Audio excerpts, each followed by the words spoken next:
Welcome again to Simplified RSA, the guys who makes it looks easy. I'm Mr. Maimane, and we're still on this topic of statistics. So here we are again. Remember the data we brought previously? So continuing from the last video, these are the things we've spoken about: a population and a sample. But then now we spoke about a population, a sample, a parameter, statistic, and a variable. But then I just want to continue further with the data that we chose, because I want us to use again the selected data that we selected previously. So now I want us to put this data in a simplified manner, which is the graphical form. Why the graphical form?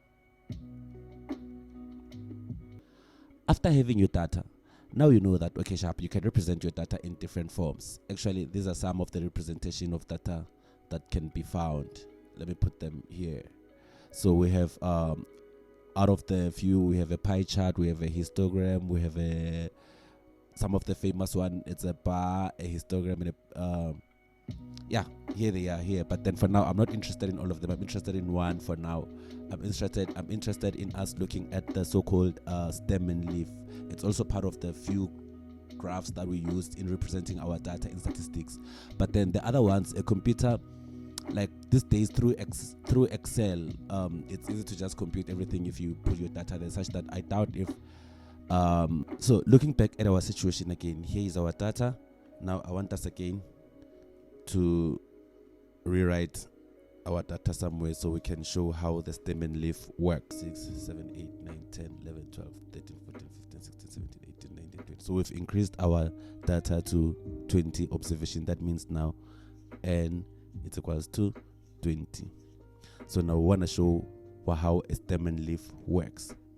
So again, let's put our number in order. Let's put our numbers in ascending order now.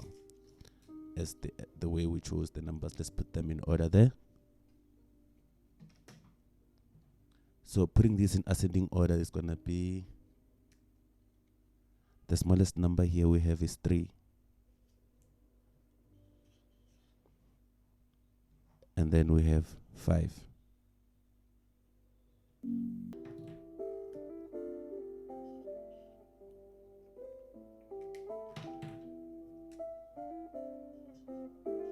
So this is our data in ascending order from the smallest number to the biggest number. Don't worry about that. I had missed 121. I didn't see 21 recur twice.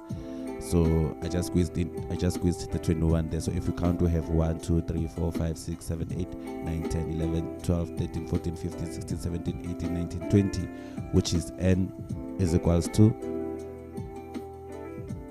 So we have n is equals to 20. There we go.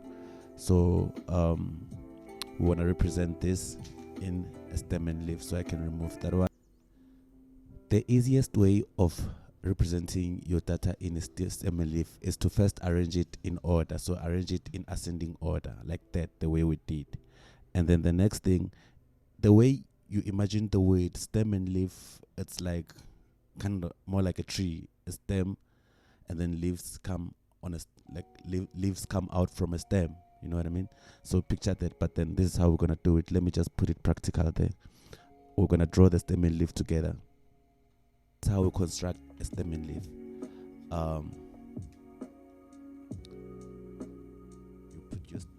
You put your stem there. There is our stem. That's what they call. So the root of our stem is numbers. Number starts from 0, 1, 2, 3, 4, 5, going forth like that.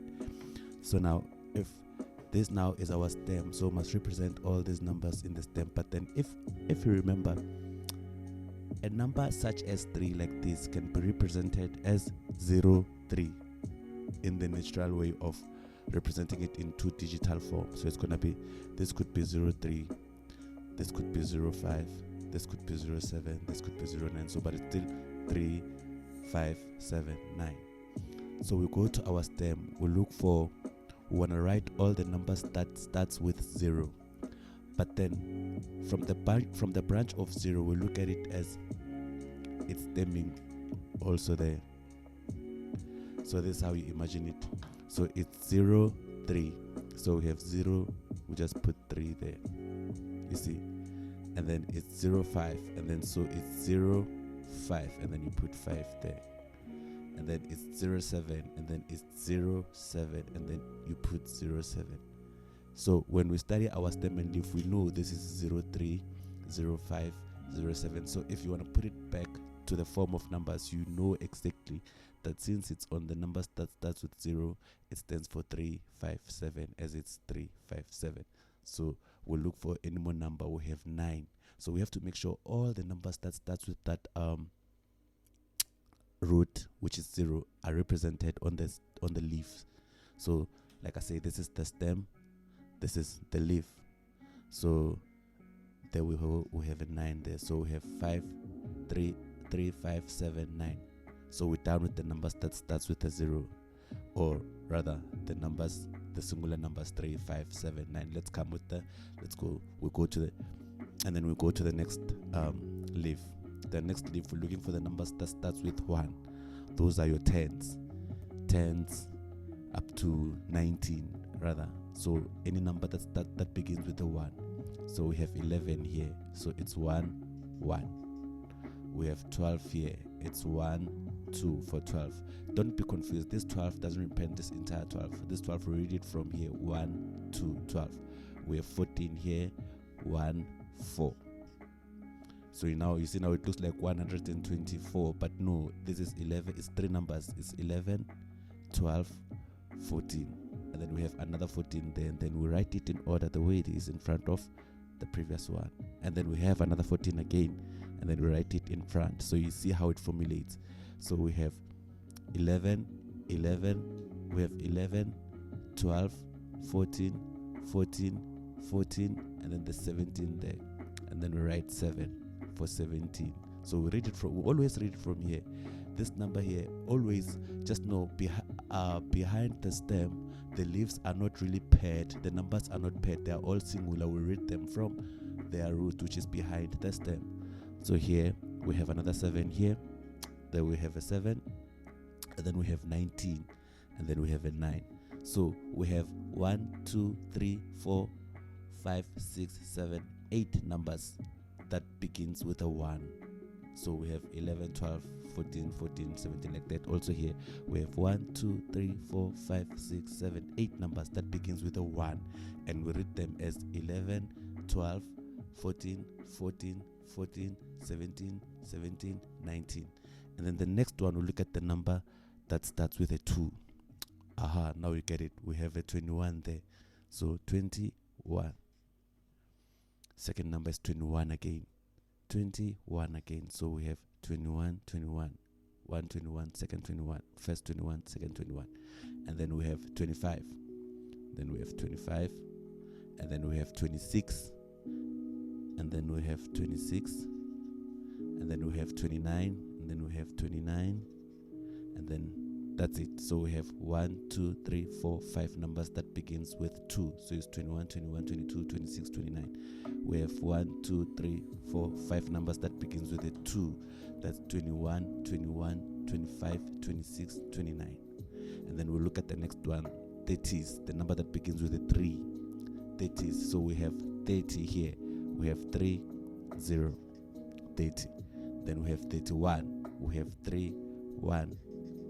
And then we have 37, and then we have 3, 7. So we read this as 30, 31, 37. And then you can always reverse back from stem and leaf to this side, because you see, if you want to put this back in that order, just go, oh, okay, the numbers that start with the 0 is 3, 5, 7, 9. Write them like that. Numbers that starts with 11, it's 11, 12, and then you can reverse back and forth. You can reverse back and forth on the stem and leaf as long as your data is in order. So that means whatever you can study from here, you can study that thing while it's represented in the stem and leaf form. So why do we do stem and leaf? Let me explain. Stem and leaf is the main graph that they use in exams mostly. Hence, they normally would give you a stem and leaf representation of data, and then they ask you to answer the very same questions that we spoke about on a previous chapter that are related to the mean, the standard deviation, the mode, the variance, and and the median, and also population and stuff, whatever related question they can ask them while the data is represented in stem and leaf. So if you want, you can put it back into the way you usually would want to prefer, but otherwise I want to use this video to teach you that you can treat the stem and leaf the very same way you treat any other representation of data, because also the stem and leaf it's a perfect representation, because the data is already arranged in ascending order, of which that's what you need to can do the analysis of the central tendencies and dispersion, which is the mean, mode, and the median, central tendencies and the dispersion, which is the standard deviation, the range, and the variance. Okay, now we agree this is our stem and leaf, right?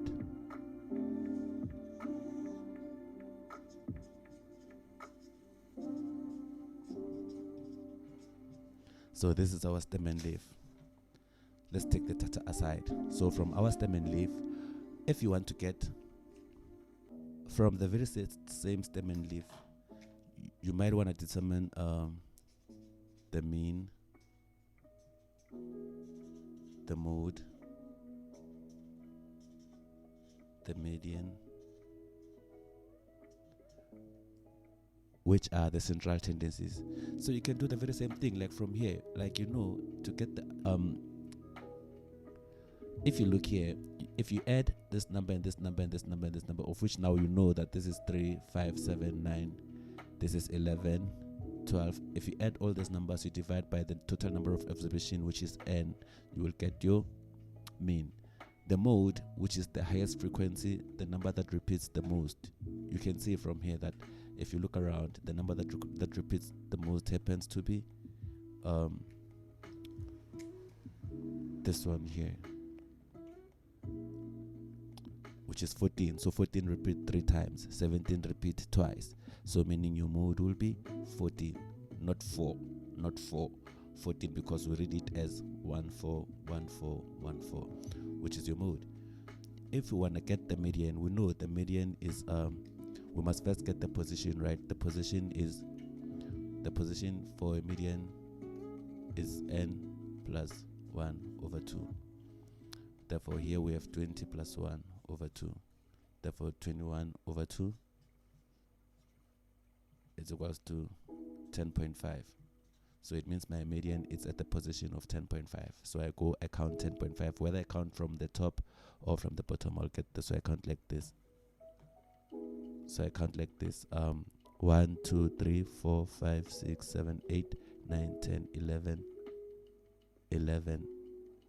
Okay, 1 2 3 4 5 1 2 3 4 5 6 7 8 9 10.5 is here. It's somewhere here.